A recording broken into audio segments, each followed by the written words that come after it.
ከጎረቤት ተጠቁሞ ነው። እዛ ውስጥ አንድ የተሰቃየና የታገተ ልጅ አለ ድረሱለት ተብሎ ከጎረቤት ጥቆማ ተሰጥቶ ነው ወደ ውስጥ ደብቀውት በር ዘግተው ነበር። ከዛ ገብተው ሲፈትሹ እውነትም በጣም የተሰቃየ ልጅ ነበረ። ሆነም ቀረ አላህ ሲያግዘው በነ ዘላለም በነ ጀግናችን እጅ ገብተው ወጥተዋል። ዛሬ እሱ ያለው ነገር እያንዳንዱ ነው አብራርቶ የነገረው። ዶክተሮችም እንዳያቸው ትላንት ማንም ሰው የለም፣ ያገትነው ሰው የለም፣ ቤታችን ንጹህ ነው፣ ማንም ሰው መግባት አይችልም፣ ወደ ውስጥ መግባትም አይችልም፣ ማንም ሰው የለም ብላ በተለይ ሚስቱ የዶክተሩ ሚስት ብድ ነው ያለች የነበረው። ምንም ነገር የለም፣ ጎረቤት የዋሹ ነው፣ እኛ ያስቀመጥነው ሰው የለም፣ እንዴት ሰው አለ ይላሉ ብላ እኮ ነው ዘላለምን ወደ ውስጥ ገብቶ ያ ልጅ እንዳይከልክለው ነበረ። ግን እቺን ዘላለም እንደምታውቁ ይሄ የነ ማህሌትና እነ ማህሌት ጉዳይ ከጀመሩ በኋላ ወይም የነስራይን ከታገተ በኋላ ከዛ ጊዜ ጀምሮ ብቻው አይጓዝም። በርካታ አድርጎ ነው የሚጓዘው። እንደተናገረ ደግሞ የህግ አካላቶች እንዳሉ በነዛ ሰዎች ኃይል ነው ወደ ውስጥ ገብተው ልጁ ሲያዩት ጊዜ ድረሱልኝ ብሎ ድምፁ አጥሮ እኮ እኔ አላቅም። ብቻ ሰው የራሱ ልጅ ያለው ሰው የሰው ልጅ እንደዛ ሲያሰቃይ እኔ አላቅም። ደረሱለት፣ አወጡት። ግን ዛሬ እያንዳንዱ ነው የተናገረው። ምንም አይነት ነገር አይሰጠንም፣ በጣም ስቃይ ውስጥ ነው ያለነው የነበረው፣ በጣም መከራ ውስጥ ነው ያለነው የነበረው። በቃ ሁሌ እንድንተኛ ነው የምንደረገው ነው ያለው። ሁሌ እንድንተኛ፣ በቃ ሁሌ እንቅልፍ ብቻ እንዲሆኑ፣ ነክተው እንዳያወሩ፣ እንዳይጮሁ። የሆነ ሰዓት ተኝቼ ብንንስል ውሃ ስል ጊዜ ስትሮጥ መታ ነው ኑ ያዙትና መርፌ የምትወጋ የነበረው። በጣም ስቃይ ነው ያለው ነው ያለው። ላኢላሀ ኢለላህ። ሴት ልጅ በዚህ ልክ ስትጨክን ያስጠላል። በጣም ነው የሚያስጠላው። በቃ ሁሌ መርፌ ነው፣ ሁሌ መርፌ ነው። ውሃ የለ፣ ምግብ የለ፣ ሁሌ መርፌ ነው። እና በዛ ስቃይ ነው እናንተ መላእክ ሆናችሁ የመጣችሁት። እናንተ ደረሳችሁልኝ። ፈጣሪ ብድራችሁ ይክፈላችሁ ብሎ ነው ያለቀሰው እንትን ያለው። እናቱ በአንድ በኩል ያፈለገች። እኔማ ትላንት በቃ ናት ላይን መስሎኝ ነበረ። እሱ ነው በቃ ማለት ያው እነ ዘላለምን ስለማያውቁት እሱ መስሎኝ ነበረ። ግን እሱ አይደለም። ከነ ናትናይን ጋር አብሮ የታገተ ነው። እሱ መዛ ቤት የገባው ደግሞ እነ ናትናይን በጣም ተሰቃይተው የጮሁ ነው። ምንድነው እዚህ ቤት ምን አለ ብዬ በጣም የጮሁ ገባሁኝ። ልክ በር ላይ እንደደረስኩኝ ነው። ከዛ ምን ያድርጉኝ ምን ይሁን ምንም ማቀው ነገር የለም። ግን እኔን ያገኘሁት እዛ ቤት ውስጥ ነው። እሱም በመጨረሻ ነው ራሴን ያወኩት። እና እነ ናትናይን አብረን አንድ ክፍል ነበር። ማውራት አይቻልም፣ መናገር አይቻልም፣ ምንም ነገር መተንፈስ አይቻልም። እሱ በጣም ስቃይ ውስጥ ነው ያለው። ሽንት ቤት ሲፈልግ በጣም ይጮሃል። ይመጣሉ፣ ሽንት ቤት ይወስዱታል። ከዛ መርፌ ወቅቶ ነው የሚያስተኙት። በጣም ስቃይ ውስጥ ነበረ። እነዚህ ዶክተሮች ሳይሆኑ አረመኔዎች ናቸው ነው ያለው። እውነቱ ነው። ዶክተር የሰው ነፍስ ይገዛል እንጂ ከፈጣሪ በታች የሰውን ነፍስ እንዲወጣ አያደርግም። ሰው በሙሉ ሲያመው በሽተኛ ሲሆን የሆነ ነገር ሲሆን ዶክተር ጋር የሚሮጠው እኮ ከፈጣሪ በታች ያድነኛል፣ ይደርስልኛል በማለት ነው እንጂ ያሰቃየኛል ማለት አይደለም። ግን እነሱ በተቃራኒ የሰውን ልጅ ቤታቸው አሳግተው ያልሆነ መርፌ የወጉ ያልሆነ መድኃኒት የሰጡ ሰው እብድ እንዲሆን እንዲያብዱ ቢያንስ እንኳን ምግብ ባይሰጣቸው ውሃ ቢሰጣቸው። በእነሱ የተቀበለች ምግብ እኮ ነው የልጆቿ የምታበላው። በእነሱ የተቀበለች ብር እኮ ነው ልጆቿን እንደፈለገች የምታለብሰው። ትምህርት ቤት እንትነው ለእናቷ ለምን ብትለው። ሰው ልጅ የወለደ ሰው በዚህ ልክ የሰው ልጅ እንዴት ያሰቃያል? በዛ ላይ ደግሞ የሰው ህይወት ይገዛል፣ የሰው ህይወት ያድናል የተባለ ዶክተር በዚህ ልክ ሰውን ማሰቃየት ምን ይሉታል? እኔ ለምን እንደተሸፈኑ ብቻ አላውቅም። እነዚህ ዶክተሮች ሁለቱም ዶክተሮች በአደባባይ እንዲ ፈቷቸው ምናቸው እንዲ ወላሂ መበተን ነበር። ሁሉም ሰው እንዲያይ ማለት ነው። ሁሉም ሰው እንዲያይ በዚህ ልክ ሰውን ማሰቃየት። ልጁ እኮ ሲናገር እኮ ዝግንን እኮ ነው የሚለው። ዝግንን እኔ በሰው እንደዚህ አይነት ሰው አላየሁም። ምክንያቱም እሱ ብቻ አይደለም ያሰቃዩት። ናትናይን በአንድ በኩል ያሰቃዩታል። ውሃ ጠምቶት ውሃ ይሰጠው ነው የተባለው። ሽንት ቤት ሲገባ ሽንት ቤት መግባት አይችልም። ምክንያቱም አሰቃዩታ። አሁን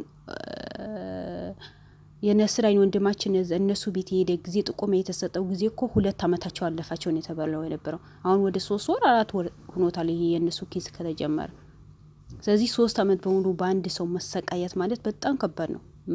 ምግብ ሳትበሉ ውሃ ሳትጠጡ ምንም ነገር በየቀን ያልሆነ መድኃኒት የተሰጣቸው በየቀን ይሄ ባረመኔ ሰዎችን የተደበደቡ እንደውም እስካሁን መኖራቸው በጣም ትልቅ ነገር ነው። ፈጣሪ ድርሶላቸው ነው እስካሁን በህይወት መኖራቸው ማለት ነው እንጂ እንደነሱ እንደዚህ አረመኔ ሁሉም ሰው እንደነሱ አረመኔ ቢሆን እንደነሱ ቢሆን ፈጣሪማ ድሮም እኮ ስማቸውም እኮ መጠራት አይቻልም ነበር። ግን ፈጣሪ ጥሎ አይጥላችሁ። አላህ ሱብሃነሁ ወተዓላ ጥሎ አይጥላችሁ። ፈጣሪያቸው ነው እዚህ እንደተሰቃዩ ሊኖሩ የፈለገው።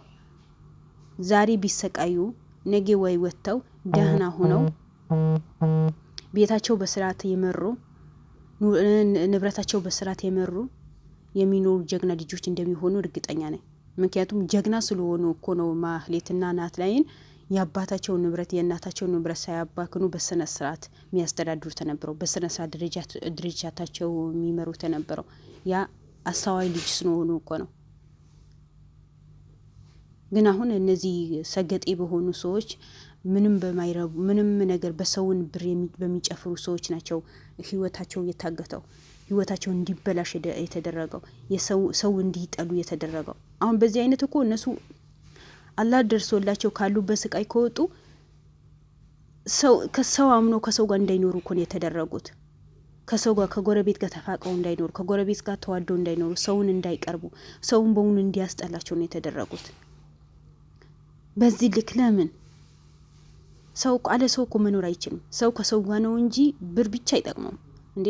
አሁን መስፍን ተብዬው አረመኔ ብር ስላለው አይደል ሰው የሚገዛው? ብር ባይኖረው እኮ ይሄን ያህል ወንጀለኛ እኮ አያሰባሰብም ነበር። ብር ስላለው እኮ ነው። በብሩ እኮ ነው፣ በእነሱ ብር እኮ ነው ወንጀለኛ በሙሉ ከዩኒቨርሲቲ አውጥቶ ከየቦታው የተቸገሩት ቤታቸው አቅማቸው ያነሰ ቤታቸው ማስተዳደር ማይችሉ ሰዎች እኮ ናቸው በደካማ ጎናቸው ገብቶ እንዲያሰጣቸዋለሁ እንደዚህ ስራ ስሩ። ስራው ወንጀል መሆኑ ሲያውቁ ካይ ከዚህ ስራ ወጣለሁ ይቅርብ ለምን ትወጣላችሁ? መውጣት አትችሉም። ወዳችሁ ሳይሆን ጠርታችሁ ነው መስራት ያለባችሁ። ያማ በህይወታችሁ ፍረዱ ነው የሚባለው። ያን ለምን ብር ስላለው ማለት ነው። ሁሉን ሰው በብሩ ይገዛዋል፣ እንደፈለገ ነው የሚኖረው። ምክንያቱም አረመኔ ስለሆነ። አረመኔ ባይሆን ኖሮ እንደዚህ ያደርግም ነበር። እውነት የሰው ምስል ቢኖረው እውነት እንደ ሰው አስተሳሰብ ቢኖረው ኖሮ በዚህ ልክን ሰው በሙሉ ወንጀል እንዲሰራ ያደርግም ነበር። እነናት ላይ ደግሞ በገዛ ንብረታቸው በገዛ በእናት በአባታቸው ንብረት ይህን አልስቃ አይደርስባቸውም ነበር። እነዚህ ዶክተር ተብዮ እኔ ዶክተር አላቸውም ትላንትና ከትላንት ወዳ የቀረቡ ሰዎች በእነሱ እጅ ገብተው ያልሆነ መድኃኒት ተሰጥቷቸው እንደዚህ አይሰቃዩ ነበር።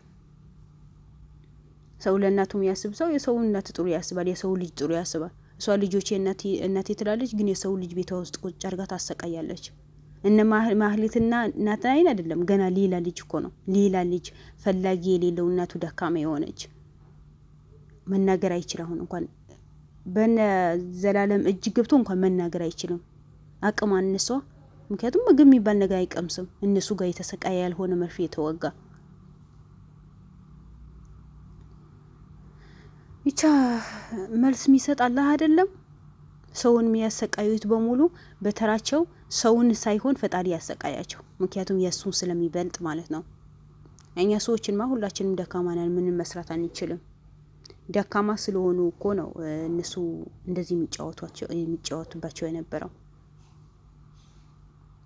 ለመጨረሻቸው አሁን ይሄ ልጅ ተገኝቶ በነዘላለም እጅ ገብቶ አንድ ቀን እንኳን ከዛ ስቃይ ወጥቶ ውሃ መጠጣቱ በጣም ትልቅ ነገር ነው። ቢሞት በቃ ትልቅ ነገር ነው። ከእናቱ ተገናኝቶ ምግብ በልቶ ጥሩ ሶፋ ላይ ተኝቶ ጥሩ አልጋ ላይ ተኝቶ ጥሩ ልብስ ለብሰው ከስቃይ ከዛ ካልሆነ መርፌ ካልሆነ መድኃኒት ድነዋል። እነሱም ደግሞ እንደሱ ወጥተው ከዛ ስቃይ ወጥተው ደስተኛ ሆኖ የሚኖርበት ጊዜ ቅርብ ያድርግላቸው። እኔ የእነሱ ህይወት እኮ የሰቆቀን ህይወት እኮ ነው። በቃ ባይኖሩ ይሻላቸዋል።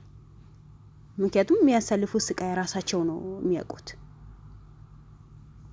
እነዚህም ወንጀል የሚሰሩ ሰዎች ደግሞ በቅርብ የእጃቸው አግኝተው ብድራቸው አግኝተው እነሱ እንደተሰቃዩ የሚሰቃዩበት ብድር ያኔ ከሰው አይደለም። ምክንያቱም ሰው በሙሉ ብር ያታለዋል፣ ከፈጣሪ ያገኘው።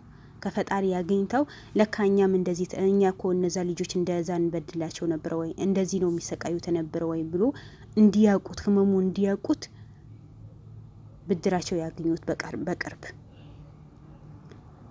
ሰውማ የሰው መድኃኒት ሰው ነው፣ ግን ቢሆንም ሰው በብር ይታለላል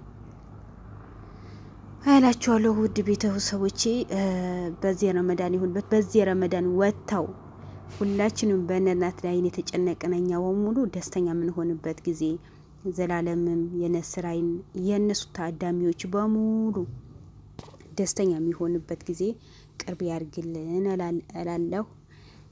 ቪዲዮን ከወደዳችሁት በድጋሚ ላይክ ሼር አድርጉልኝ። ወዳችኋለሁ። አላህ ይጠብቃችሁ። ረመዳኑን አላህ ቀለል ያርግልን። በሰላም እንደጾመው ደግሞ በሰላም እንድንፈታው ከመላ ቤተሰቦቻችን ያርግልን እና እናት ላይ ደግሞ በሰላም እንዲወጡ ሁላችሁም ዱአ አድርጉላቸው። ሰላም አለይኩም ወራህመቱላሂ ወበረካቱ።